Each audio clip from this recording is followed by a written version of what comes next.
नमस्कार, जय हिंद। मैं हूं पूनम यादव और स्वागत है आपका सुशीला एजुकेयर में। आज हमारी इंडियन पॉलिटी की फर्स्ट क्लास है, तो उसमें हम सबसे पहले क्या क्या पढ़ेंगे। सबसे पहले तो हम देखेंगे संविधान और उसका अर्थ।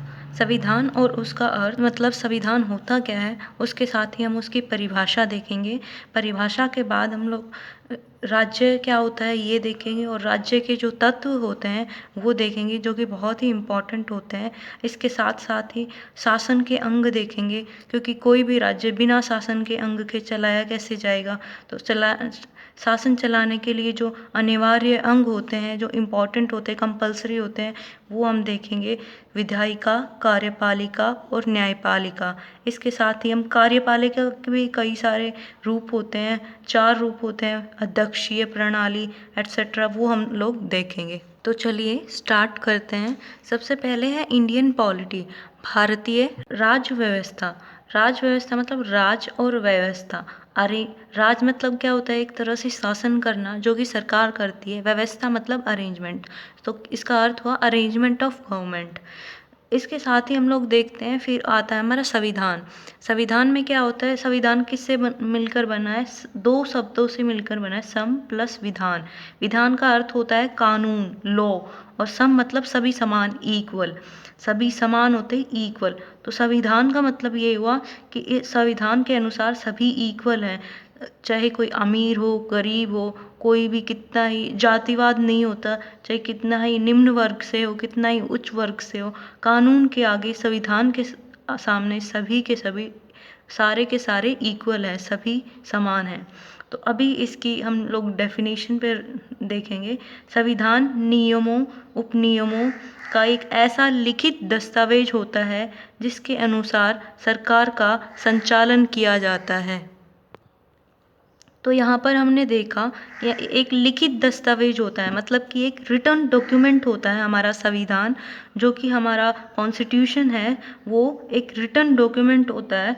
और उसका जो संचालन है वो किसके द्वारा किया जाता है, गवर्नमेंट के द्वारा किया जाता है इसका संचालन। कैसे, जैसे कि संविधान है, उसको सरकार उसके नियमों का, उसके उपनियमों का, जो कि एक रिटन डॉक्यूमेंट होता है, कोई भी बुक नहीं होती है, वो एक डॉक्यूमेंट होता है, उसका सरकार उसके अनुसार उनको मानकर, उनको ध्यान में रखते हुए संचालन करती है।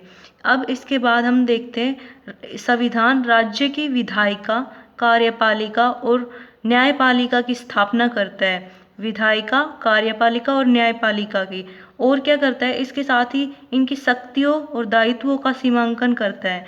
सीमांकन मतलब लिमिटेशन लगाता है, उस एक तरह से उनको लिमिट कर देता है कि आप यहाँ तक काम कर सकते हैं, इसके बाद आपकी पावर्स नहीं रहेगी।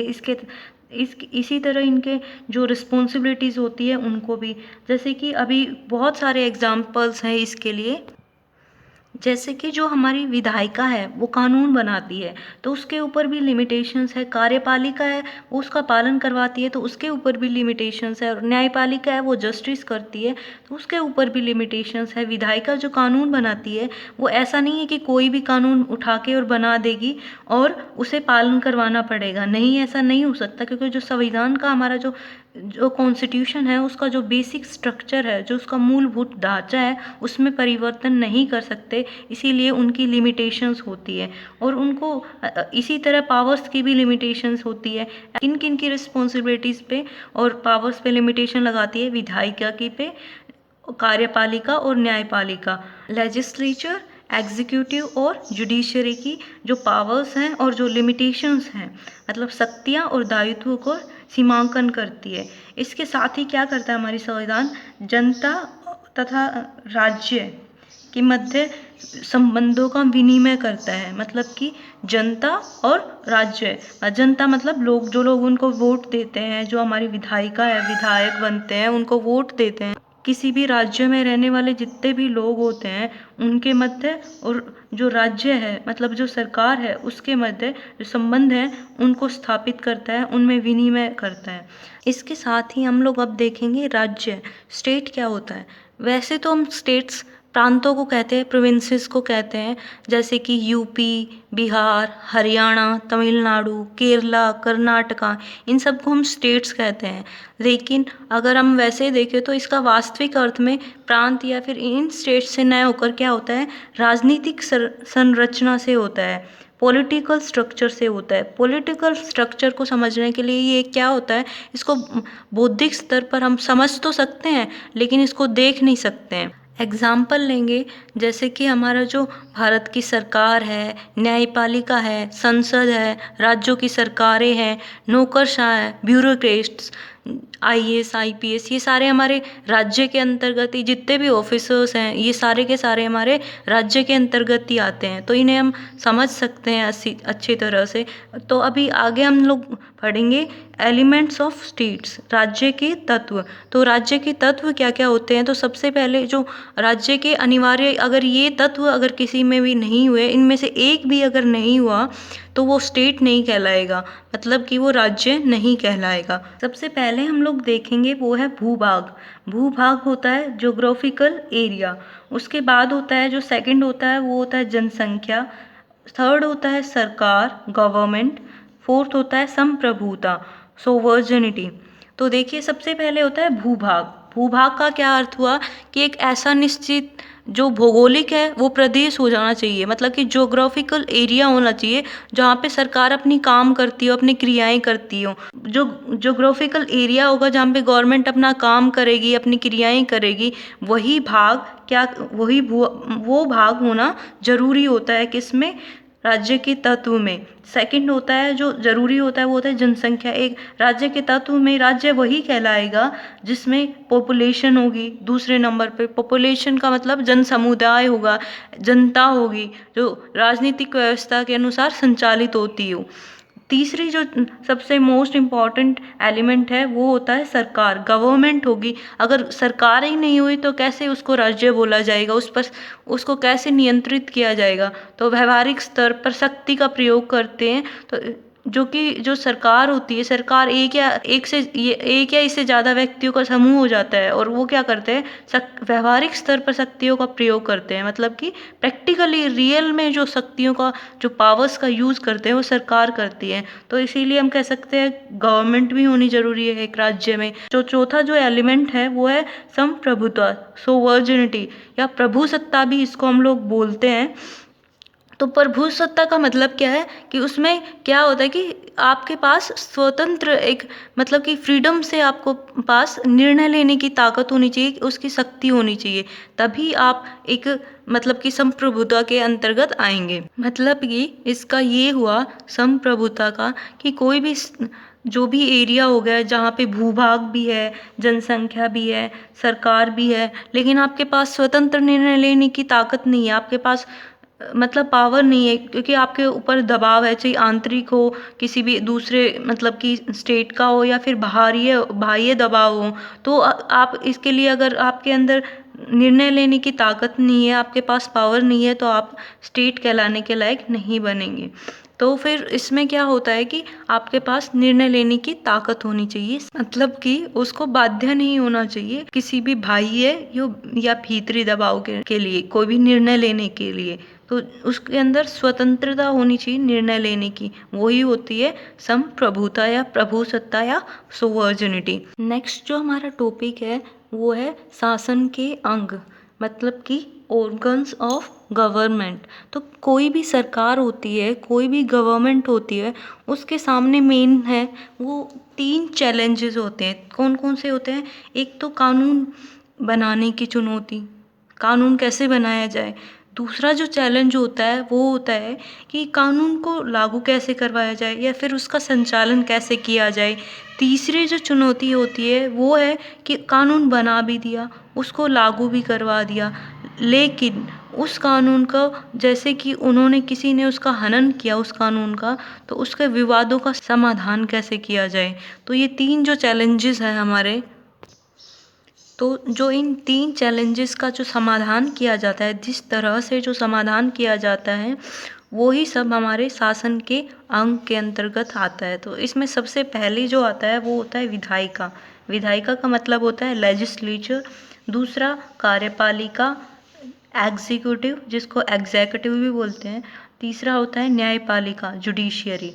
तो सबसे पहले आता है विधायिका। विधायिका क्या होती है? कानून बनाने वाली संस्था होती है। जैसे कि संसद होती है, उसमें लोकसभा और राज्यसभा होते हैं। सबसे पहले कोई भी बिल होता है वो पास होता है, वो सबसे पहले होता है लोकसभा से, उसके बाद जाता है राज्यसभा में, और उसके बाद जो राष्ट्रपति के पास जाता है, और राष्ट्रपति जब उस पर हस्ताक्षर कर देते हैं तब वो जो बिल है वो एक्ट बन जाता है, वो विधेयक है, वो अधिनियम बन जाता है। उसके साथ ही जैसे अब उसके बाद जो सेकंड जो शासन का अंग आता है, ये तीनों ही अंग हैं जो विधायिका, कार्यपालिका और न्यायपालिका, इनके बिना शासन अगर एक भी नहीं हुआ तो हमारा शासन अच्छी तरीके से नहीं चलेगा। तो दूसरा जो अंग आता है वो होता है कार्यपालिका। कार्यपालिका का कार्य क्या होता है कि कानून जो बनाए उसके अनुसार शासन चलाने की वाली संस्था होती है, मतलब कि उसका संचालन करने वाली संस्था होती है। और तीसरा जो होता है वो होता है न्यायपालिका। न्यायपालिका क्या होती है? कानून जो बनाए हैं उसके अनुसार विवादों का समाधान करती है। अब जो जैसे कि कार्यपालिका है वो दो तरह की होती है। एक तो होता है अस्थायी कार्यपालिका, दूसरा होता है स्थायी कार्यपालिका। अस्थायी कार्यपालिका में क्या होते हैं, जो कि ये जो होते हैं ये परमानेंट नहीं होते। क्यों नहीं होते? सिर्फ 5 साल के लिए बनाए जाते हैं। इलेक्टेड गवर्नमेंट होती है, निर्वाचित सदस्य होते हैं इसमें। जैसे कि केंद्र सरकार में देखें तो हम राष्ट्रपति, उपराष्ट्रपति, मंत्रिपरिषद, और अगर हम राज्य सरकार में देखें तो राज्यपाल, मुख्यमंत्री, मंत्रिपरिषद। इसी तरह से जो स्थायी होते हैं, स्थायी में क्या होता है, ये तो अस्थायी ये होते हैं सिर्फ और सिर्फ 5 साल के लिए। और जो दूसरा जो होता है वो होता है स्थायी कार्यपालिका। स्थायी कार्यपालिका में क्या होता है, ये 60 से 62 साल तक अपनी सर्विस देते हैं, इसीलिए क्योंकि अपने पूरे जीवन काल में अपनी कार्यपालिका में मतलब अपनी सेवा देते हैं, इसीलिए इनको स्थायी कार्यपालिका बोलते हैं। उसके एग्जाम्पल्स क्या क्या हैं? IAS, IRS, IFS, IPS, Indian administrative services, भारतीय प्रशासनिक सेवा, Indian revenue services, Indian forest services, Indian police services etcetera. ये सारे जो एग्जांपल्स है। इसके अलावा भी जो ब्यूरोक्रेट्स होते हैं वो सारे के सारे जो नौकरशाह होते हैं वो सारे के सारे स्थायी कार्यपालिका में ही आते हैं। उसके बाद हम लोग थर्ड जो हम शासन के अंग में जो देखेंगे पॉइंट है वो है न्यायपालिका। न्यायपालिका जुडिशियरी, ये क्या करते हैं? कानूनों के अनुसार विवादों का जो है समाधान करती है। मतलब कि जैसे कि इन्होंने विधायिका ने है वो है संसद के 2 सदन होते हैं, लोकसभा और राज्यसभा। तो जो विधायिका है उसने कानून बना दिया, ठीक है, बिल बनाया, फिर वो पहले सबसे पहले लोकसभा में गया, फिर उसके बाद राज्यसभा में, फिर उसके बाद राष्ट्रपति के साइन हुए, वो बिल है वो एक्ट में चेंज हो गया। मतलब कि जो विधायक है वो अधिनियम में बदल गया। और उसके बाद क्या हुआ कि जैसे कि उसको लागू करवाने के लिए क्या आई?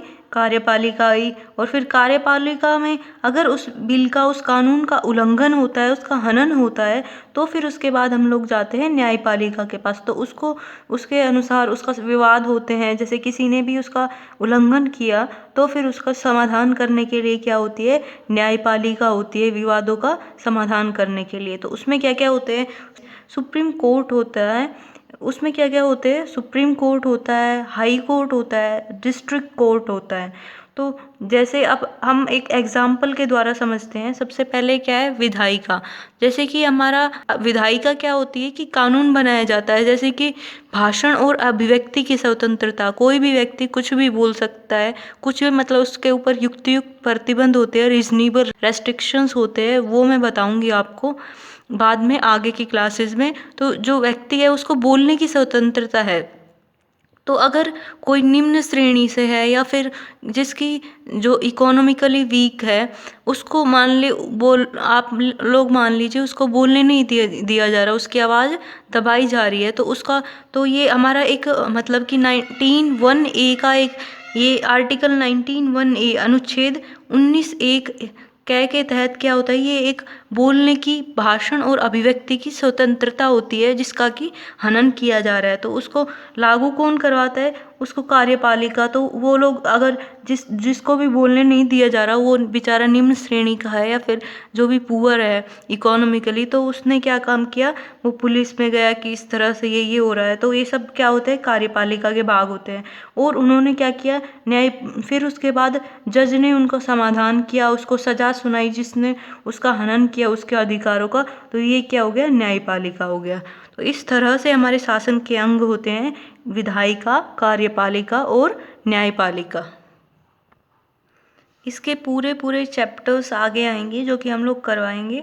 विधायिका का अलग से चैप्टर आएगा, कार्यपालिका का अलग से चैप्टर आएगा, न्यायपालिका का अलग से चैप्टर आएगा। अब यहाँ तक के लिए इतना ही। उसके बाद हमारा जो नेक्स्ट टॉपिक आता है वो है राजनीतिक कार्यपालिका, पॉलिटिकल एग्जीक्यूटिव एक तरह से जो हमारा, जो हमने बताया था, कार्यपालिका के दो भाग होते हैं, एक होता है स्थायी, एक होता है अस्थायी। तो ये है, ये अस्थायी वाला है, ये वो ही भाग है, अस्थायी कार्यपालिका का ही भाग है। इसमें किस तरह से, मतलब कितनी तरह की, कई रूप होते हैं इसके, 4 प्रकार की होती है ये राजनीतिक कार्यपालिका। जैसे कि हमने बताया था, राष्ट्रपति होता है राजनीतिक कार्यपालिका में, उपराष्ट्रपति, प्रधानमंत्री, मंत्री परिषद। उसी तरह राज्य में क्या होता है, राज्यपाल होता है, मुख्यमंत्री होता है, मंत्री परिषद होते हैं। तो इसी तरह से इसमें क्या होता है कि जो राजनीतिक कार्यपालिका होते हैं, उस राजनीतिक कार्यपालिका होते हैं, उसके रूप होते हैं। तो वो रूप 4 टाइप्स होते हैं, वो दिखाए गए यहाँ पे, बताए गए आपको। तो उसके लिए जो फर्स्ट होता है वो होता है अध्यक्षीय कार्यपालिका, प्रेसिडेंशियल एग्जीक्यूटिव।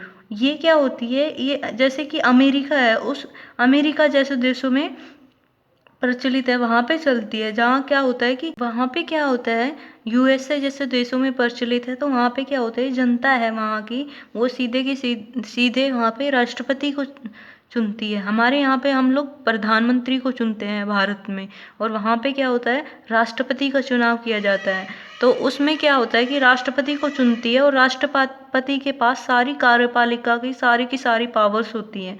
तो उसमें क्या होता है, सबसे ऊपर उसमें 3 तरह के जो ये वो होते हैं। सबसे पहले 3 स्टेजेस होती हैं उसकी, जो संसद होती है। और यूएसए है, उसमें उसकी जो संसद होती है, उसको कांग्रेस कहा जाता है। तो उसमें क्या होता है, 3 स्टेजेस होती हैं। पहला होता है प्रेसिडेंट, ये फर्स्ट होता है प्रेसिडेंट, और सेकंड होता है जो कि उसकी संसद होती है, उसको जो संसद होती है उसको तो कांग्रेस कहा जाता है। पहला होता है, इसमें 3 स्टेजेस होती है। सबसे ऊपर होता है राष्ट्रपति, उसके बाद सीनेट, और थर्ड होता है हाउस ऑफ रिप्रेजेंटेटिव। वहीं हमारा जो ये होती है अध्यक्षीय कार्यपालिका, जहाँ पे मतलब कि अध्यक्ष या मतलब कि प्रेसिडेंट के चुनाव होते हैं। जैसे कि अमेरिका, वहाँ पे प्रेसिडेंट के चुनाव होते हैं। वहाँ पे जो जनता होती है वो राष्ट्रपति को चुनती है। हमारे यहाँ पर संसदीय कार्यपालिका है, इसमें राष्ट्रपति के चुनाव तो होते हैं, लेकिन उसमें अस्थाई, मतलब कि हमारा जो जनता है वो पार्टिसिपेट नहीं करती। हमारी जो जनता है वो एमएलए के चुनावों में पार्टिसिपेट करती है, और इसके साथ ही एमपी के चुनावों में पार्टिसिपेट करती है। लेकिन हमारी जो भारत देश है वो राष्ट्रपति के चुनावों में पार्टिसिपेट नहीं करता है। लेकिन उसका चुनाव उनके भी होते हैं, लेकिन वो एक इनडायरेक्ट वे में होते हैं, जो कि राज्यसभा के और लोकसभा के सदस्य चुनाव करवाते हैं। जो राष्ट्रपति के चुनाव होते हैं वो इनडायरेक्टली होते हैं, मतलब कि जनता द्वारा नहीं, बल्कि इन्हीं के सदस्यों द्वारा, जो हम लोग चुनते हैं, इन्हीं के सदस्यों द्वारा राज्यसभा और लोकसभा के सदस्यों द्वारा चुनाव करवाए जाते हैं, मतलब इन्हीं के द्वारा वोट दिए जाते हैं। इसके साथ ही हम लोग जब देखेंगे कि कार्यपालिका में, संसदीय कार्यपालिका कहाँ कहाँ पर होती है, इसके एग्जाम्पल है। सबसे पहले तो इंडिया, हमारा देश भारत। दूसरा है इसका एग्जाम्पल, इसका जैसे कि इंग्लैंड, ठीक है, यहाँ पर भी संसदीय कार्यपालिका ही है। तीसरा जो हमारी तीसरी तरह की जो कार्यपालिका होती है वो है दोहरी कार्यपालिका, ड्यूल एग्जीक्यूटिव। ड्यूल एग्जीक्यूटिव कहाँ पे होती है, इसका एग्जाम्पल है फ्रांस। ड्यूल एग्जीक्यूटिव क्या होती है, मतलब कि इसमें क्या होता है कि जैसे कि हमारे यहाँ पे संसदीय कार्यपालिका है। संसदीय कार्यपालिका में क्या होता है, राष्ट्रपति के पास शक्तियां होती है जो कि नाममात्र का होता है, लेकिन जो हमारा जो राष्ट्रपति की शक्तियां हैं उसका प्रयोग प्रधानमंत्री करते हैं। उसी तरह जो अध्यक्षीय कार्यपालिका है उसमें अध्यक्ष होता है, प्रेसिडेंट होता है, वही राष्ट्रपति होता है, वही जो है जनता के द्वारा डायरेक्ट चुना जाता है, तो उसका प्रयोग भी वही करता है, शक्तियों का प्रयोग। लेकिन हमारे यहाँ पे संसदीय कार्यपालिका में जो शक्तियाँ होती है उसका प्रयोग प्रधानमंत्री के द्वारा किया जाता है। और दोहरी कार्यपालिका में क्या होता है कि इसमें जो प्रधानमंत्री होता है उसके द्वारा, और दूसरा होता है हमारा जो राष्ट्रपति होता है उसके द्वारा, इन दोनों में क्या होता है, शक्तियाँ विभाजित कर दी जाती है इक्वल। इसमें शक्तियों को, पावर्स को बांट दिया जाता है, तो दोनों इसकी पावर्स का प्रयोग करते हैं। इसीलिए हमारे जो फ्रांस में है वो दोहरी कार्यपालिका है, मतलब कि दोनों शक्तियों का प्रयोग करते हैं। वहीं जो बहुल कार्यपालिका होती है, प्लूरल एग्जीक्यूटिव होती है, उसका एग्जाम्पल है स्विट्जरलैंड। स्विट्जरलैंड में क्या होता है कि वहाँ पे जैसे कि 7 सदस्य होते हैं, तो सातों के पास बराबर पावर्स होती है, बराबर शक्तियाँ होती है। इसीलिए यहाँ पे मतलब कि बहुल कार्यपालिका कहते हैं, मतलब कि वो सातों के सातों कार्यपालिका का उनके पास बराबर हिस्सों में बांट दी जाती है शक्तियाँ, और वो सातों के सातों कार्यपालिका का मतलब शक्तियों का प्रयोग कर सकते हैं, और सभी सदस्यों के पास शक्तियाँ बराबर होती है, इसीलिए इसको बहुल कार्यपालिका कहते हैं। यहाँ पे क्या होता है, इसमें क्या होता है कि जो दोहरी कार्यपालिका में प्रधानमंत्री और राष्ट्रपति के पास इनमें सिर्फ दोहरी मतलब दो मतलब कि दो लोगों के प्रधानमंत्री और राष्ट्रपति, इन दोनों के बीच में बराबर शक्तियाँ बांट दी जाती हैं, इसीलिए यहाँ पे दोहरी कार्यपालिका होती है। वहीं संसदीय कार्यपालिका में जैसे हमारे देश भारत, इंग्लैंड में, इसमें क्या होता है कि इसमें संसदीय कार्यपालिका में प्रधानमंत्री, इसमें जो प्रेसिडेंट होता है उसके पास वो एक नाममात्र का शासक होता है, लेकिन जो रियल में उसकी जो पावर्स होती है उसका प्रयोग कौन करता है, प्रधानमंत्री करता है। तो इसीलिए मतलब कि एक तरह से उसके एक ही जो शासक है वो एक ही है, प्रधानमंत्री है, वो ही कार्यपालिका का शक्तियों का प्रयोग कर रहा है, तो इसीलिए यहाँ पे संसदीय कार्यपालिका होगी। वहीं अध्यक्षीय कार्यपालिका में क्या होता है कि इसमें जो जनता द्वारा जो डायरेक्ट वे में जो डायरेक्टली जो चुनाव किया जाता है हमारे यहाँ पे जैसे, तो वहाँ पे अध्यक्षीय कार्यपालिका में क्या होता है, प्रेसिडेंट के पास सारी पावर्स होती है, वो पूरा यूज़ करता है उन पावर्स का, तो इसीलिए वहाँ पे अध्यक्षीय कार्यपालिका होती है। आज के लेक्चर में इतना ही। तो आज के लेक्चर में हमने देखा और समझा, एक तो संविधान क्या होता है, संविधान का अर्थ क्या होता है, सम प्लस विधान, मतलब कि संविधान, और सम मतलब इक्वल, विधान मतलब इक्वल, मतलब कानून के सामने सभी बराबर है, ऐसा विधान, ऐसा कानून जो सबको बराबर समानता के रूप में बांधता हो, वो होता है संविधान। उसके बाद हमने उसकी डेफिनेशन देखी कि क्या होता है संविधान, रिटन डॉक्यूमेंट होता है कि सरकार के, जिसके अनुसार सरकार का संचालन किया जाता है। उसके बाद हमने क्या देखा कि स्टेट क्या होता है, राज्य क्या होता है, और उसके तत्व कौन कौन से होते हैं। राज्य के तत्व देखने के बाद जैसे कि भूभाग, जनसंख्या, सरकार, संप्रभुता। उसके बाद हमने देखा शासन क्या होता है, शासन के अंग किसे कहते हैं, और उसके बाद हमने शासन के अंग देखे, विधायिका, कार्यपालिका, न्यायपालिका। और उसके बाद हमने देखा शासन के अंग के बाद हमने देखा राजनीतिक कार्यपालिका, जो कि एक जो कार्यपालिका के दो रूप होते हैं, स्थायी और अस्थायी, जो कि अस्थायी कार्यपालिका का ही रूप है। उसमें देखा कि हमने किन किन तरह की राजनीतिक कार्यपालिका होती है, अध्यक्षीय, संसदीय, दोहरी कार्यपालिका और बहुल कार्यपालिका। तो आज के लेक्चर में इतना ही। आगे हम लोग देखेंगे टाइप्स ऑफ गवर्नमेंट, इसके साथ साथ ही the journey of Indian constitution, मतलब कि भारतीय संविधान की विकास यात्रा, कैसे विकास हुआ उसका, वो सब देखेंगे। वीडियो को यहाँ तक देखने के लिए आपका बहुत बहुत धन्यवाद।